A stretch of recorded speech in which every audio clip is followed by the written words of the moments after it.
صاحب نے کہی ہے دنیا نیوز کی ٹیم گئی, اسی طرح سے ہم ایکسپیکٹ کریں گے کہ دوسرے ٹیلی ویژن بھی جائیں. اورنگزیب بٹ صاحب جن کو گجرات کی بیوٹیفیکیشن کا نوٹیفیکیشن دیا گیا چیف منسٹر کے ڈائریکٹ آرڈرز پر عطا تارڑ کے سگنیچرز کے ساتھ, بڑے واضح طور پر شواہد سامنے آ گئے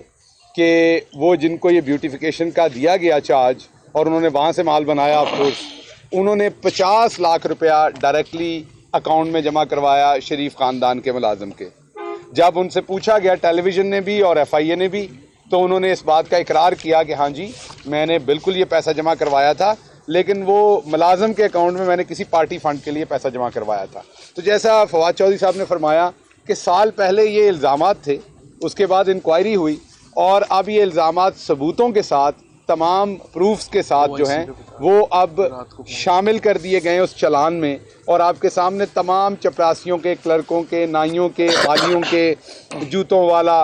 اور تمام لوگوں کے ٹویٹ میں بھی ہم نے آپ کو بتا دیا ہے. تمام لوگوں کے اکاؤنٹس میں یہ پیسہ جس طریقے سے آتا اور جاتا رہا, یہ اب کچھ اس میں خفیہ نہیں رہا. اب رول آگے رہ گیا ہے, حکومت نے اپنی ذمہ داری پوری کر دی. اب پاکستان کے عدالتی سسٹم کے اوپر ہوگا کہ اس کو جتنی جلدی چلایا جائے اور سزائیں دی جائیں. اور دوسرا رول آپ کا ہے کہ آپ اس میں ایک فیئر ٹرانسمیشن کریں. ہم تو یہ عدالتوں سے ریکویسٹ کریں گے کہ اگر میڈیا کو ایکسیس دی جائے اور لائیو کوریج ہو تاکہ لوگوں کو یہ پتہ چلے کہ اندر شہباز شریف صاحب کیا بیان دیتے ہیں, شہزاد اکبر صاحب نے اگر کوئی بیان دیا تو وہ کس قدر بڑا جھوٹ بول رہے ہیں, یا کوئی تبرہ لگا رہے ہیں شہباز شریف صاحب کے اوپر, یا شہباز شریف صاحب اندر جھوٹ بول رہے ہیں. اندر کیا بات ہوتی ہے اور باہر کیا بات ہوتی ہے. کافی ہو گیا یہ ڈرامہ, اب قوم کے سامنے یہ باتیں آنی چاہیے. تو ہماری بڑی ہی پرزور یہ اپیل ہے عدالت سے بھی, میڈیا کے توسط سے, کہ میڈیا کو آزاد ایکسیس دی جائے کیمرے کے ساتھ, تاکہ گھر میں بیٹھے ناظرین یہ دیکھ سکیں کہ ایک 25,000 15,000 کی تنخواہ والے بندے کے اکاؤنٹ میں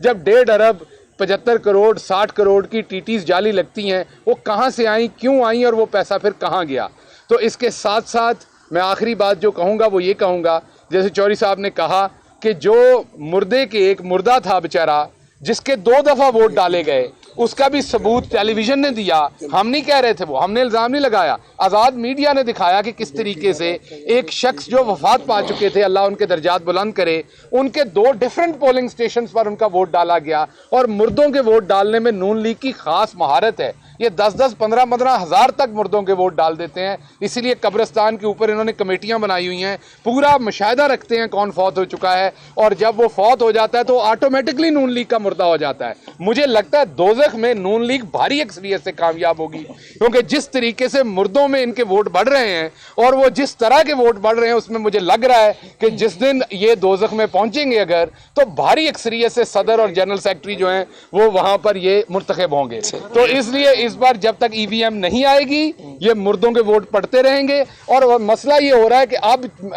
اپنا خانے وال میں ایک بزرگ جو تھے وہ اس بات کا گلہ کر رہے تھے کہ ان کی بیگم جو 5 سال پہلے فوت ہو گئی تھی وہ ووٹ ڈالنے آئی لیکن انہیں نہیں مل کے گئی. تو وہ اس بات کا خانے وال میں گلہ کر رہے تھے کہ میری زنانی آئی ہے, ووٹ پا کے پولنگ سٹیشن تو واپس چلی گئی ہے جنت دے وچ, پر مینوں نہیں مل کے گئی. تو یہ جو نون لیگ مردوں کے ووٹوں کا کاروبار کرتی ہے, یہ تبھی ختم ہونا ہے جب ای وی ایم آنی ہے. یہ مردوں کے ووٹوں کے ساتھ ساتھ جو ہے وہ مردوں